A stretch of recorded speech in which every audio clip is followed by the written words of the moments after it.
Assalamualaikum warahmatullahi wabarakatuh.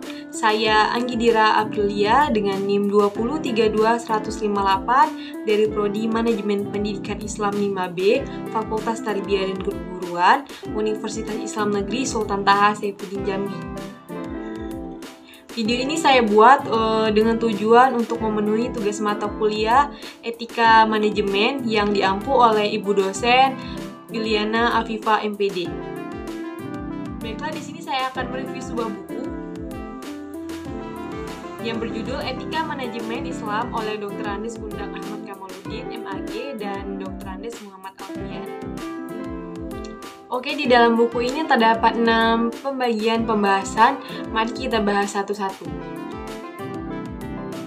Oke, pada pembahasan yang pertama yaitu pengertian motivasi diri.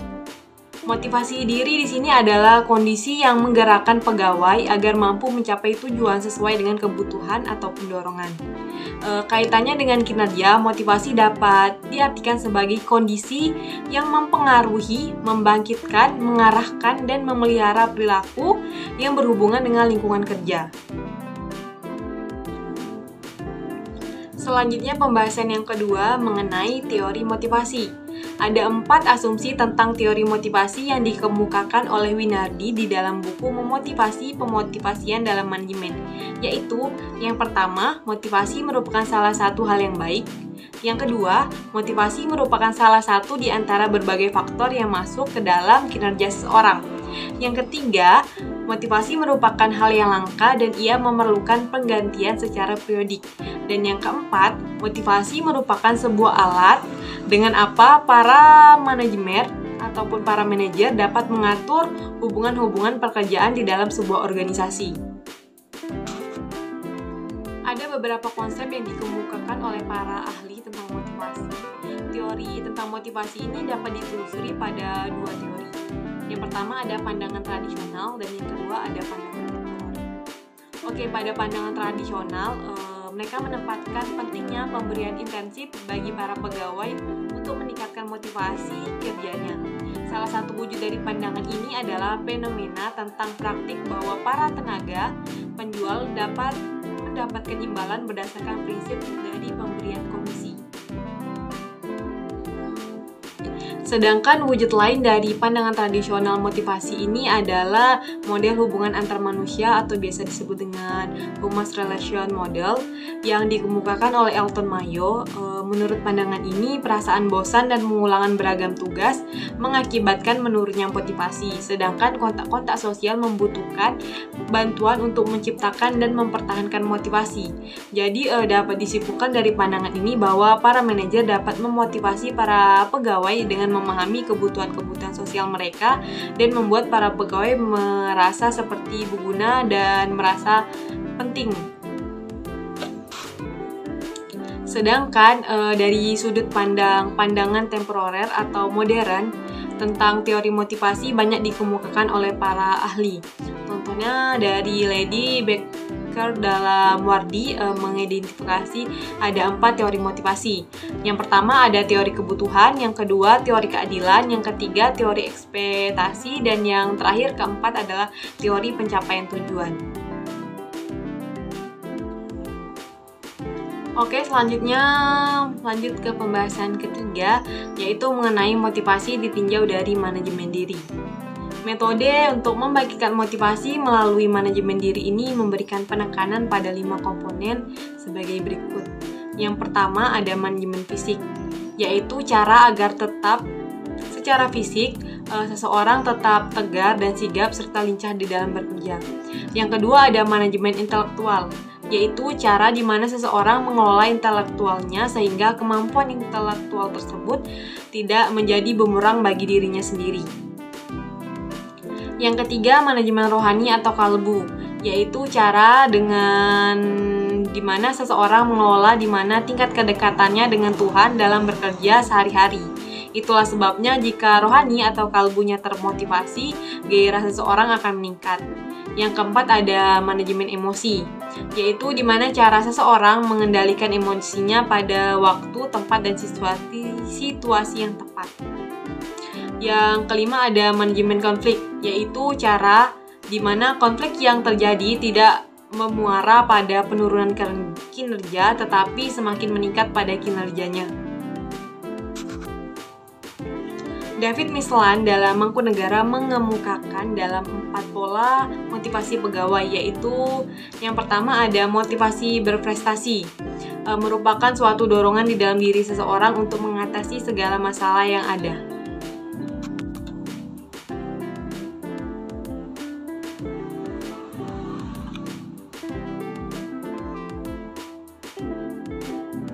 David Mislan dalam Mangkunegara mengemukakan 4 pola motivasi pegawai, yaitu yang pertama adalah motivasi berprestasi, adalah dorongan dalam diri seseorang untuk mengatasi segala tantangan dan hambatan dalam upaya mencapai tujuan.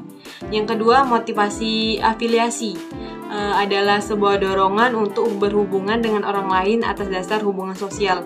Yang ketiga ada motivasi kompetensi, adalah dorongan untuk mencapai keunggulan kerja, meningkatkan keterampilan, pemecahan masalah, dan berusaha keras untuk inovatif. Dan yang keempat ada motivasi kekuatan. Di sini adalah dorongan untuk memotivasi orang-orang untuk mengubah suatu situasi. Oke, memasuki pembahasan yang keempat yaitu teknik motivasi manajemen diri. Maslow di dalam Mangkunegara menjelaskan beberapa teknik motivasi kerja para pegawai sebagai berikut. Yang pertama, kebutuhan fisiologis, yaitu kebutuhan makan, minum, perlindungan fisik, bernapas, dan seksual. Kebutuhan ini merupakan kebutuhan yang paling mendasar. Dalam hubungannya dengan kebutuhan ini, manajer harus memberikan gaji yang layak kepada pegawai. Yang kedua, kebutuhan rasa aman, yaitu kebutuhan perlindungan dari ancaman, bahaya, dan lingkungan kerja. Dalam hubungannya dengan kebutuhan ini, manajer harus memberikan tunjangan kesehatan, asuransi kecelakaan, perumahan, dan dana pensiunan. Yang ketiga, kebutuhan sosial atau rasa memiliki, yaitu kebutuhan untuk diterima dalam kelompok ataupun unit kerja, berinteraksi, serta rasa dicintai dan mencintai. Dalam hubungan ini, kebutuhan ini manajer harus sikap dan siap untuk beretensi dalam keberadaan pegawai sebagai anggota kelompok mereka, melakukan interaksi kerja yang baik dan hubungan kerja yang harmonis. Yang keempat, kebutuhan harga diri, yaitu kebutuhan untuk dihormati dan dihargai oleh orang lain. Di dalam hubungan dengan kebutuhan ini, manajer tidak boleh semena-mena memperlakukan pegawai mereka yang perlu dihormati dan memberikan penghargaan terhadap prestasi-prestasi kerja dari karyawannya. Kelima, kebutuhan aktualisasi diri, yaitu kebutuhan ini untuk mengembangkan diri dan potensi, mengemukakan ide, memberikan penilaian, kritik, dan potensi. Di dalam hubungannya dengan kebutuhan ini, manajer harus memberikan kesempatan kepada pegawai bawahan agar mereka mengaktualisasikan diri mereka sendiri secara baik dan wajar di dalam organisasinya. Oke, memasuki pembahasan yang kelima, yaitu mengenai pengertian dari kinerja. Di dalam etimologis, kinerja atau performance yaitu berarti untuk kerja. Di dalam etimologis lainnya, kinerja ini dapat diartikan sebagai sesuatu yang dicapai, prestasi yang diperlihatkan, atau kemampuan kerja. Selanjutnya juga pengertian lainnya tentang kinerja dikemukakan oleh Prawisentono, yaitu yang merujuk pada rumusan The Scribner-Bentham English Dictionary bahwa kata performance berasal dari kata to perform yang mempunyai esensi sebagai berikut. Yang pertama ada melakukan, menjalankan, dan melaksanakan. Yang kedua, memenuhi atau menjalankan kewajiban suatu nazar. Yang ketiga, menggambarkan suatu karakter di dalam suatu permainan. Yang keempat, menggambarkan dengan suara atau musik. Yang kelima, melaksanakan atau menyempurnakan tanggung jawab. Yang keenam, melaksanakan suatu kegiatan dalam suatu permainan. Yang ketujuh, menunjukkan pertunjukan musik. Dan yang terakhir, kedelapan, yaitu melakukan sesuatu yang diharapkan oleh seseorang ataupun mesin. Berdasarkan beberapa pengertian etimologi di atas, kinerja ataupun performance dapat diartikan sebagai prestasi, hasil, ataupun kemampuan yang dicapai ataupun diperlihatkan di dalam pelaksanaan kerja, kewajiban, ataupun tugas. Di sini berikut ada beberapa definisi kerja yang dikemukakan oleh beberapa pakar. Yang pertama dari sisi terminologi, Mangkunegara mengemukakan bahwa kinerja ataupun prestasi kerja adalah suatu hasil kerja secara kualitas dan kuantitas yang dicapai oleh seseorang pegawai dalam melaksanakan tugasnya sesuai dengan tanggung jawab yang mereka pegang. Menurut Levision yang dikutip dari Musyawarah dan Mukarram, merumuskan pengertian kinerja sebagai pencapaian ataupun prestasi seseorang yang berkenaan dengan tugas-tugas yang mereka bebankan kepadanya. Yang ketiga, Westran mengemukakan bahwa kinerja adalah pelaksanaan ataupun tugas kerja pada waktu tertentu. Dan yang terakhir, Sinar Roman, mereka mengemukakan bahwa kinerja karyawan adalah tingkat para karyawan mencapai persyaratan-persyaratan kerja. Secara terperinci menurut Isme Tuhua, yaitu ada 3 jenis kinerja dilihat dari manajemen umum kerja organisasi. Yang pertama ada kinerja administratif, adalah kerja yang berkaitan dengan kinerja administrasi seperti struktur organisasi, hubungan otoritas, dan tanggung jawab, serta mekanisme aliran transformasi yang tercapainya sinkronasi antar unit kerja dalam organisasi. Yang kedua, kinerja operasional adalah kinerja yang berkaitan dengan kegiatan operasional, seperti penyediaan seluruh fasilitas operasi dan pemeliharaan arus kegiatan agar seluruh tujuan organisasi dapat tercapai secara efisien dan efektif. Dan yang ketiga ada kinerja strategi, adalah kinerja yang berkaitan dengan pencapaian misi ataupun tujuan umum organisasi serta kebijakan strategi yang sangat berpengaruh terhadap kelangsungan hidup suatu organisasi. Dan secara khusus untuk melakukan analisis standar kinerja, ada 6 langkah analisis yang secara sistematis, sangat tradisional dan cermat sehingga menghasilkan analisis yang sangat baik. Menurut Isme Tuhua, langkah-langkah sistematis analisis kerja tersebut ialah yang pertama ada mengidentifikasi standar kinerja, yang kedua mengidentifikasi kinerja sekarang, yang ketiga mengidentifikasi masalah, yang keempat mengidentifikasi bukti masalah berupa fakta, informasi, dan data, yang kelima mengidentifikasi penyebab masalah, dan yang keenam mengidentifikasi solusi dari pemecahan. Oke, memasuki pembahasan yang terakhir yaitu penilaian standar kinerja. Dalam literatur perpustakaan, istilah penilaian kinerja dan evaluasi kinerja sering digunakan secara bergantian. Menurut penuturan Prawiro Sentono, menggunakan beberapa istilah secara beragam yang menunjukkan makna penilaian kinerja.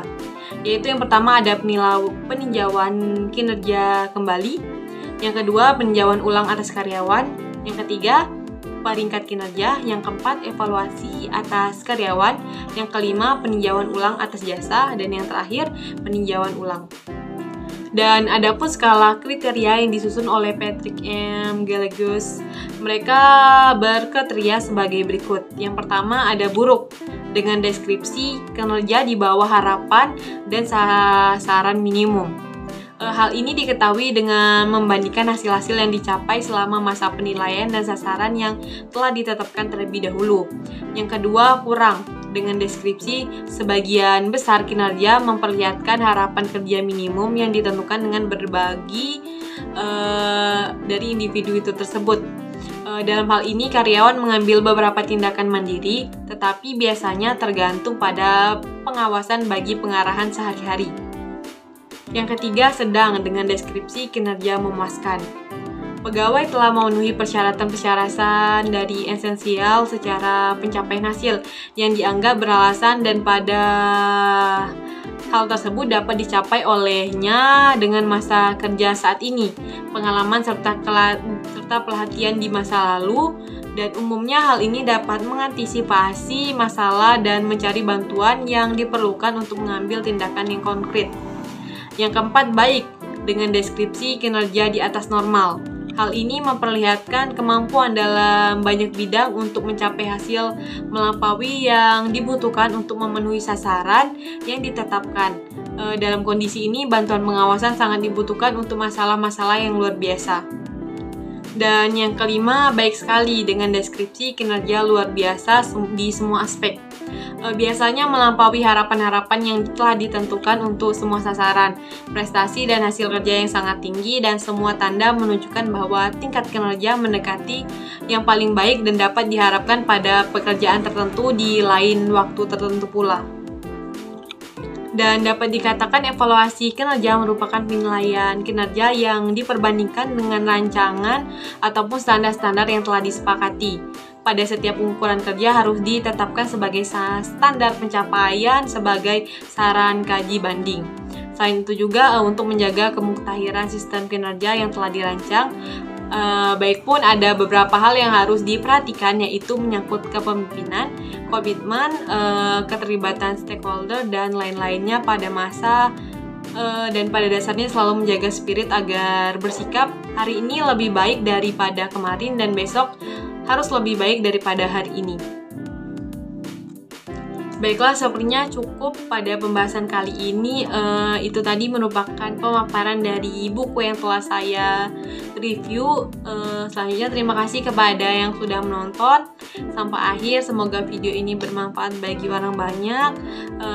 Maaf jika ada kesalahan, ada tipe dalam pengucapan ataupun salah dalam penyebutan. Sekian dari saya. Dan saya akhiri, wassalamualaikum warahmatullahi wabarakatuh. Ketemu di lain video.